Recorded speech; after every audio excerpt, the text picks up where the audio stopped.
د قرآن عظیم شان 2 سورته دي او ډیر واړه او مختصر سورتونه دي،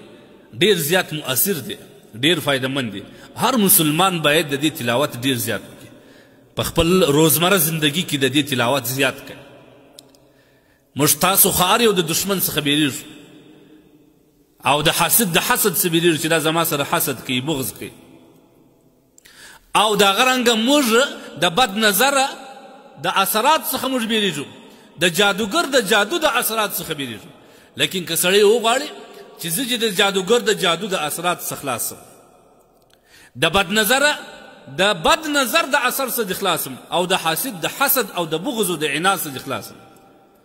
آسان عمل دادی د سورتونه دي ډیر وایي. روایت کې راځي نبی علیه الصلوة والسلام یو صحابي ته وایي چې الله سبحانه وتعالی پر ما باندې 2 داسې سورتونه نازل کړي دي چې زما نه علاوه پر نورو انبیاو باندې الله سبحانه وتعالی دا نه دي نازل کړي. هغه د سورتونه شي، یو قل اعوذ برب الفلق او دوم قل اعوذ برب الناس. د نبی علیه الصلوة والسلام روزمره معمول هم دا و چې د هر لمانځه نه وروسته نبی علیه الصلوة والسلام یو وار سوره فاتحه ویل او بیا به آیات کرسی تلاوت، بیا به 4 قل ویل،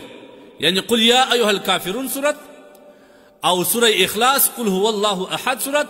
قل اعوذ برب الفلق او قل اعوذ برب الناس. بیا به نبی علیه الصلوة والسلام د سوره بقره یو څو آیتونه ورسره تلاوت کړ، بیا به دا پر خپل لاسو باندې چوف کړل، بیا به دا پر ټول بدن باندې دا نبی علیه الصلوة والسلام تیر کړ. دا ډیر زیات فایدهمند دی. او روایت کې راځي نبی علیه الصلوة والسلام هغه صحابي ته وایي چې زه وصیت کوم تا ته چې ته د دغه 2 سورتو تلاوت سهار او ماښام زیات کوه،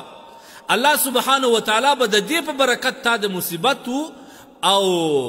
د آفاتو څخه الله سبحانه وتعالی ته وژغوري. آفات خو دغه دي، بد نظر څخه موږ بیریږو، د هغه د اثرات څخه بیریږو، د جادو د اثرات څخه موږ بیریږو، د یو چا د حسد د اثرات څخه موږ بیریږو. الله سبحانه وتعالی د دې په برکت باندې د دې سورتو په تلاوت باندې الله سبحانه وتعالی موږ د هغوی ساتي. عائشه رضی الله تعالی عنها روایت کې چې ما ټول عمر نبی علیه الصلوة والسلام لیدي چې نبی کریم صلی الله تعالی علیه وسلم به هر وخت کله چې ماښام بیدیدي دغه سورتونه به نبی علیه السلام تلاوت کول، پر ځای به ناست و، آیات کرسی به ویل، دغه سورتونه به تلاوت کول، او بیا به دا پر خپل لاسو باندې چوف کړه، پر ټول بدن به کله چې د نبی علیه الصلوة والسلام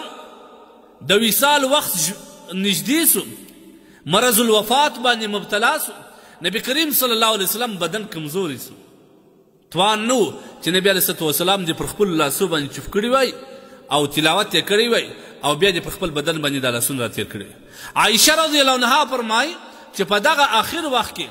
دغه سورتونه ما تلاوت کړل، د محمد رسول الله صلی الله علیه وسلم لاسونه مې راپورته کړل، او بیا ما دغه آیاتونه چې ما تلاوت کړي وو یا دا سورتونه ما پر چوف کړل، بیا مې د نبی علیه الصلوة والسلام لاس راواخیست، د ده پر دا مبارک بدن مې داسې ورتېر کړي. څومره مهم دی. په مرض الوفات باندې نبی علیه الصلوة والسلام مبتلا دی، د وصال وخت یې نږدې دی، لیکن دی د دغه سورتو اهتمام کوي. نو لهذا امت ته وصیت هم دا کړی دی چې امت د سهار او ماښام د دې سورتو تلاوت زیات کوي. الله سبحانه وتعالی به د هر قسم آفاتو، مصیبتو او د دشمن د دشمنیو،